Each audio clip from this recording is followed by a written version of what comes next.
اور آپ جانتے ہیں کہ حضرت علی المرتضیٰ رضی اللہ تعالی عنہ کی قبر لوگوں کی نظر سے چھپا کے بنائی گئی، اس ڈر سے کہ لوگ آپ کی قبر کو اکھیڑ نہ دیں، کیونکہ خارجی اس قدر جو ہے وہ زور آور ہو گئے ہوئے تھے۔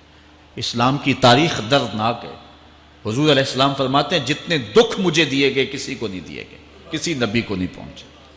حضرت صدیق اکبر رضی اللہ تعالیٰ عنہ کی 2 سال 2 ماہ 8 دن دور خلافت، آپ کا زمانہ دیکھیں، ٹکنے نہیں دیا گیا، سازشیں، مصائب، اعلان۔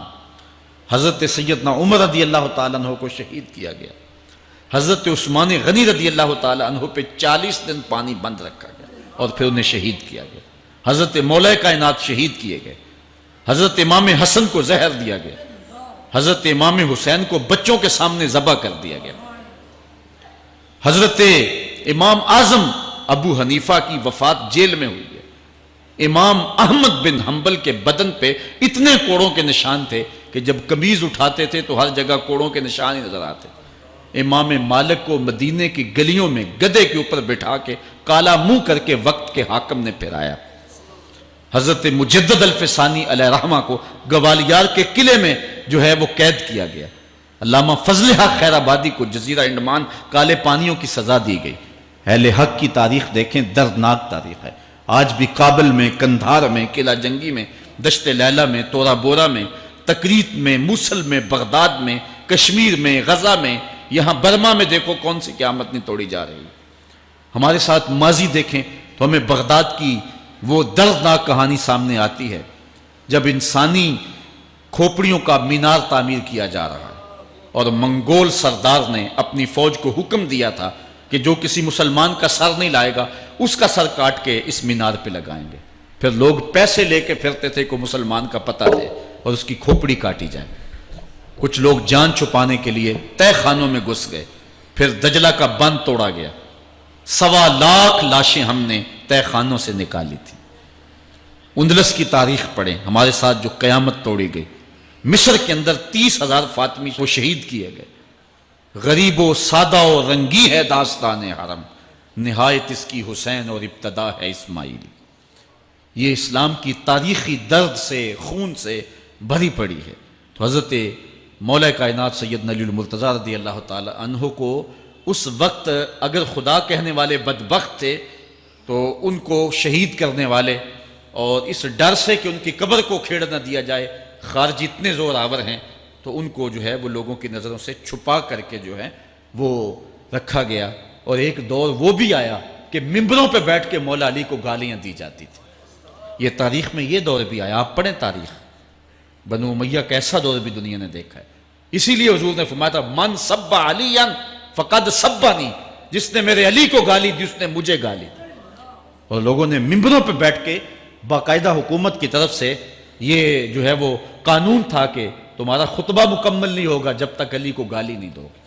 یہ لمحے بھی آئے جب اس دور میں دشمن علی موجود تھے، مبغضین موجود تھے اور افراط محبت میں رکھنے والے موجود تھے۔ تو یہ دور تو اسلام کا حضور کے دور سے 1400 سال پیچھے ہے، تو یہاں بغض رکھنے والے بھی موجود ہیں۔ اس عنوان کے ساتھ اگر عنوان چھیڑوں تو یہ لمبی گفتگو ہو جائے گی، یہ میرا موضوع نہیں ہے، لیکن اتنی بات میں کہوں گا، اللہ کا شکر ادا کرو، اللہ نے تجھے اہل بیت کے در کا بھی غلام بنایا ہے اور صحابہ کا بھی غلام بنایا ہے۔ کچھ لوگ صحابہ کا نام لے کے اہل بیت کو برا کہتے ہیں، کچھ اہل بیت کا نام لے کے صحابہ کے خلاف بکواس کرتے ہیں۔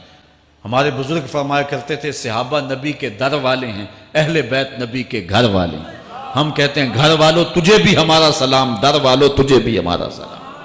ہم در والوں کو بھی سلام کرتے ہیں، گھر والوں کو بھی سلام کرتے ہیں۔ کسی نے حضور خطیب الاسلام سے پوچھا تھا کہ حضرت عائشہ افضل ہیں یا حضرت فاطمہ افضل ہیں؟ پوچھنے والے نے تو صاحبزادہ صاحب کو پھنسانا چاہا تھا، لیکن جن کے عقیدے صاف ہیں وہ پھنستے نہیں ہیں، ان کے عقیدے واضح ہوتے ہیں۔ تو حضرت صاحبزادہ نے فرمایا کہ میاں اگر دیکھو بیٹی ہونے کی حیثیت سے تو فاطمہ بیٹی ہے نبی کی اور عائشہ بیٹی ہے ابو بکر کی۔ ابو بکر کی بیٹی نبی کی بیٹی سے افضل تو نہیں ہو سکتی۔ اور اگر دیکھو بیوی ہونے کی حیثیت سے فاطمہ بیوی ہے علی کی اور عائشہ بیوی ہے نبی کی، علی کی بیوی نبی کی بیوی سے افضل تو نہیں ہو سکتی۔ تو یہ اپنے عقیدے کو واضح کر دیا۔ اللہ آپ کو سلامت رکھے اور حق کی راہوں کا مسافر۔ حضرت زید بن ارقم رضی اللہ تعالیٰ عنہ روایت کرتے ہیں کہ حضور نے ارشاد فرمایا من کنت مولا ہو فعلی مولا، جس کا میں مولا ہوں اس کا علی مولا ہے۔ حضرت عمران بن حسین روایت کرتے ہیں کہ حضور نے مولا کائنات سیدنا علی المرتضیٰ کے بارے میں ارشاد کیا ان علی منی وانا منہ وہو ولی کل مومن، علی مجھ سے ہے اور میں علی سے ہوں اور وہ ہر مومن کا ولی ہے۔ حضرت ام سلمہ کہتی ہیں کہ میں نے حضور سے سنا ارشاد فرماتے تھے لا یحب علی منافق ولا یبغضہ مومن، علی سے منافق پیار نہیں کرتا اور مومن بغض نہیں رکھتا۔ اور ایک حدیث میں حضور نے فرمایا من سب علی فقد سبنی، جس نے علی کو گالی دی اس نے مجھے گالی دی۔ حضرت مولا کائنات رضی اللہ تعالی عنہ کے حوالے سے ایک فرمان سن لیجئے اور میں اپنے مضمون کی طرف آتا ہوں۔ حضرت مولا کائنات کی ذات کو حضور نے معیار بنایا۔ مسند امام احمد بن حنبل میں روایت ہے، مشکات میں روایت ہے، نہج البلاغہ میں اور باقی کتابوں میں کہ حضرت علی المرتضیٰ فرماتے ہیں کہ حضور نے مجھے دیکھ کر کے کہا کہ اے علی تیری مثال حضرت عیسیٰ علیہ السلام کی ہے کہ ان کی وجہ سے ان کے معاملے میں آ کے دو لوگ برباد ہوئے، ایک وہ لوگ جنہوں نے اتنی محبت کی کہ ان کو ابن اللہ، اللہ کا بیٹا کہہ دیا، وہ بھی برباد ہو گئے، اور دوسرا گروہ وہ کہ جنہوں نے ان کے ساتھ بغض رکھا اور ان کی ماں پہ تہمت لگائی، وہ بھی برباد ہو گئے۔ حضور نے یہ ارشاد کر کے فرمایا، حضرت علی فرماتے ہیں کہ حضور نے کہا یہلک فی رجلان محب مفرط یکرزنی بما لیس فی، اے علی تیرے معاملے میں بھی دو لوگ بربادی میں مبتلا ہوں گے، ایک وہ لوگ جو اتنا پیار کریں گے کہ وہ کہیں گے جو تو نہیں ہوگا، اور دوسرے ومبغض یحملہ شنآنی علی ان یبہتنی، اور دوسرے وہ جو تیرے ساتھ بغض رکھیں گے اور بربادی کے راستے پہ چلیں گے۔ تو دونوں گروہ جو ہیں وہ بربادی کی راہوں کے مسافر ہو گئے۔ ایک نے محبت کی اور اس قدر محبت کی کہ وہ کہا جو حضرت علی نہیں تھے۔ حضرت مولا کائنات کے زمانے میں کچھ لوگ آپ کی دہلیز پہ آئے اور کہا یا علی انت ربنا انت خالقنا انت الہنا، اے علی تم ہمارے رب ہو، تم ہمارے خالق ہو، تم ہمارے معبود ہو۔ تو حضرت علی المرتضیٰ نے فرمایا کہ استغفر اللہ، اللہ تعالیٰ جل شانہ ہی خالق ہے اور وہی مالک ہے اور وہی معبود برحق ہے۔ انہوں نے پھر یہ بات کہی، تو جب تیسری مرتبہ کہا تو حضرت علی نے ان کی گردنیں کاٹ دیں۔ تو یہ آج بھی لوگ موجود ہیں ہمارے ملک میں، ہمارے ضلع میں لوگ ہیں جو علی اللہ کا نعرہ لگاتے ہیں، اور یہ بدترین لوگ ہیں اور معاشرے کی تل چھٹ ہیں، اور یہ محبت میں گمراہ ہو گئے اور انہوں نے حضرت علی المرتضیٰ کو خدا اور الہ کہہ دیا۔ دوسرا طبقہ ہے جو حضرت علی المرتضیٰ کو الہ اور خدا تو نہیں کہتا، لیکن انہیں نبیوں سے افضل مانتا ہے۔ بلکہ شیخ محدث دہلوی علیہ رحمہ نے تحفہ اثنا عشریہ میں باقاعدہ اس قول کو بیان کر کے اس کی تردید کی ہے کہ جو ایک طبقے کا خیال ہے کہ حضرت جبرائیل علیہ السلام کو نبوت دینے میں غلطی لگ گئی تھی، وہ دینی تھی حضرت علی کو اور دے گئے حضور کو، تو آپ نے اس کا رد کیا ہے۔ ایک طبقہ نبیوں سے حضرت علی المرتضیٰ رضی اللہ تعالیٰ عنہ کو افضل مانتا ہے، اور یہ طبقہ بہت سارا پایا جاتا ہے۔ میں نے اپنے ان کانوں سے جو ہے یہ باتیں سنی ہوئی ہیں، اور آپ نے بھی سنی ہوئی ہوں گی کہ نبیوں سے حضرت مولا کائنات کو افضل مانتے ہیں، اور یہ بھی گمراہوں کا ٹولہ ہے۔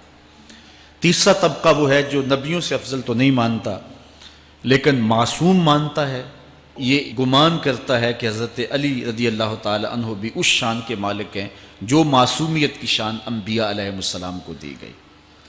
یہ 12 امام اور 14 معصوم کا لفظ آپ نے سنا ہوگا، ہمارے جاہل مولوی بھی بول دیتے ہیں بعض کا، معصوم صرف انبیاء کی ذوات ہیں، اولیاء اہل بیت محفوظ ہیں، معصوم نہیں ہیں، معصوم صرف ذوات انبیاء ہیں، اور یہ انہی کا اعزاز ہے، ان کے علاوہ یہ اعزاز کسی اور کو حاصل نہیں ہو سکتا۔ چوتھا طبقہ وہ ہے کہ جو حضرت علی المرتضیٰ رضی اللہ تعالی عنہ کو حضرت ابو بکر و عمر رضی اللہ تعالی عنہما سے بھی افضل مانتا ہے۔ خود مولا کائنات نے فرمایا کہ جو لوگ مجھے شیخین سے افضل کہتے ہیں میں ان کے اوپر وہ حد جاری کروں گا جو ایک جھوٹے پہ جاری ہوتی. حضرت محمد بن حنفیہ کہتے ہیں جو حضرت مولا کائنات کے بیٹے ہیں کہ میں نے اپنے باپ علی سے پوچھا کہ اس امت میں سب سے افضل شخص کون ہے؟ قالا ابو بکر. کہا امت میں سب سے افضل شخص کا نام ابو بکر ہے. کہتے ہیں میں نے کہا ثم من، پھر کون؟ قالا عمر. تو کہا حضرت عمر رضی اللہ تعالی عنہ. تو یہ ان کا اپنا عقیدہ ہے. یہ کہا جاتا ہے کہ حضرت علی رضی اللہ تعالی عنہ کا حق غصب کر لیا گیا. حضرت علی خود فرماتے ہیں کہ اگر حضور نے میرے بارے خلافت کی وصیت کی ہوتی تو میرے پاس صرف ایک تلوار اور ایک چادر بھی ہوتی تو میں آخر دم تک لڑتا. شیر خدا ہو اور اللہ کا رسول وصیت کرے اور وہ چھپ کے بیٹھا رہے، یہ کیسے ہو سکتا ہے؟ تو یہ حفوات ہیں اور یہ اباطیل ہیں اور یہ جو ہیں وہ شر ہے جو معاشرے کے اندر پھیلی ہے. مخبر صادق نے پہلے خبر دی کچھ لوگ محبت میں گمراہ ہوں. وَمُبْغِضٌ يَحْمِلُهُ شَنَآنِ عَلَىٰ أَن يَبْهَتَنِ، اور کچھ لوگ جو ہیں وہ بغض میں برباد ہو جائیں. ایسے لوگ بھی دھرتی پہ موجود ہیں کہ مولا کائنات کا نام لیا جائے تو ان کو گوارا نہیں ہوتا. خود حضرت مولا کائنات کے زمانے میں ایسے لوگ موجود تھے، آپ کو شہید کیا گیا ہے. اسلام کی تاریخ انتہائی دردناک ہے. حضرت مولا کائنات رضی اللہ تعالی عنہ کو ابن ملجم نامی بدبخت نے جو ہے وہ تلوار کا وار کر کے جو زہر میں بجھی ہوئی تھی شہید کیا ہے. تو یہ بغض اور دشمنی رکھنے والے لوگ تھے جو زمانے میں موجود تھے. ایک طرف ایسے تھے جو الہ اور معبود